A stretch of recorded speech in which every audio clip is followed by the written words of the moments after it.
you guys.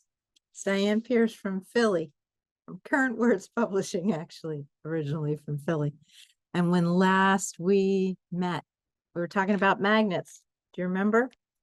We were talking about magnets and how you are going to create a magnet on your website so that people will come and sign up for your mailing list.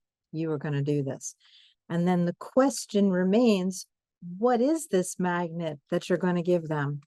It's not an actual magnet, right?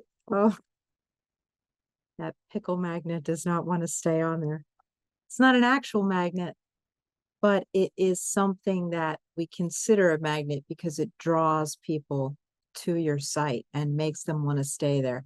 So what can you give people that is going to make them want to come to your site and stay there? Okay. It needs to be related to the book in some way. So very often cozy mystery writers will have a magnet that is maybe a recipe or a type of tea that the detective drinks in the book. If the detective likes a particular brand of tea, maybe the author of the book will sell tea bags. And so people will come and sign up in order to get a free tea bag sent out to them, a sample, something like that. Some folks will do an interview with one of the characters in the book. They will interview the character themselves, or they'll ask a friend of theirs to interview the character, and they'll post that interview on their website only for people who sign up for their newsletter. Now, there are a couple of ways you can do that. You can have somebody sign up and then you can email it to them. That's a good idea because then you need very little sophistication in terms of your website, and you're just going to email it out to them after they provide you with their email address. The other thing people do is they have like a hidden page. And once the email has been submitted, the hidden page is revealed. That's fairly easy to do on WordPress, but it requires a little bit more sophistication from the person designing the website. Dave and I, because we have a more advanced WordPress website than a lot of our authors do, we are able to do a lot of tech support for our authors. And that's something that we just do free because we know our authors need decent websites and we try to help them as much as we can. We'll do it for them. And if they like, we'll teach them how to do it too. So when you put that magnet there for people to come and get, there are two ways that you can give it to them. You can have it pop up. Okay, you want to get access to this page, you give me your email address, and then you can get access to this page.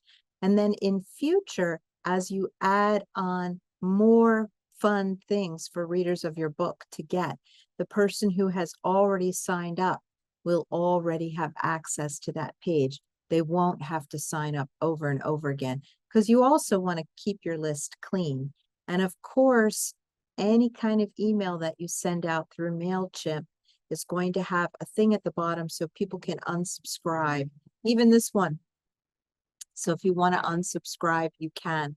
You have no right to put your reader in a headlock and keep them there forever, even if you're from Philly like I am, and we know how to do headlocks.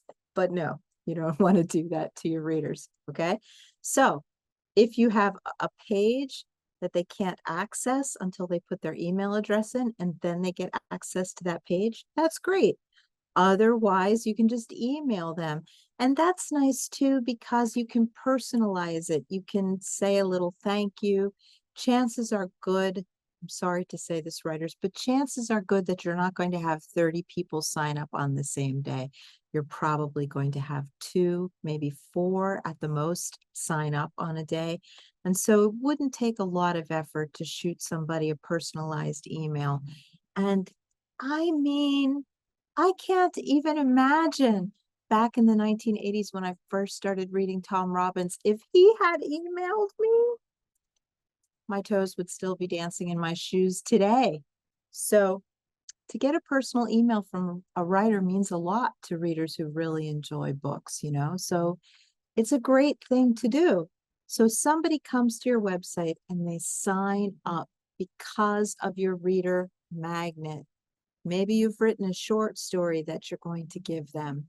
Maybe you've got a full description of the character. Maybe you have some artistic ability and you've done a drawing of the character, and people are going to get a chance to see that. Maybe there's a recipe that's related to your book.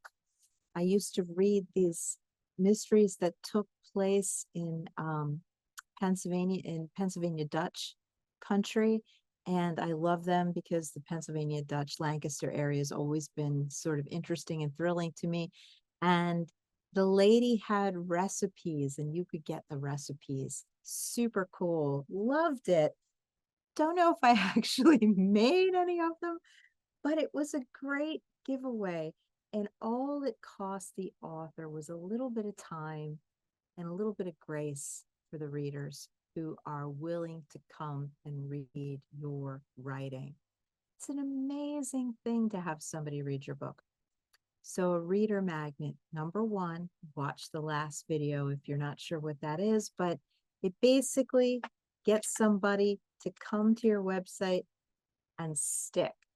And then in order for them to get something in return, they give you their email and you give them some sort of a treat, an interview of the character, a drawing of the character, a secret clue about the mystery that nobody else might have, a recipe, a certain kind of tea. You tell them something about yourself that nobody else knows. Maybe you say, I'm thinking of adopting a dog. Whatever it might be, making that connection with your readers is really important to them, and it makes them care so much more about your books. Okay, so be magnetic. Go out there, create a reader magnet, and share it with your readers.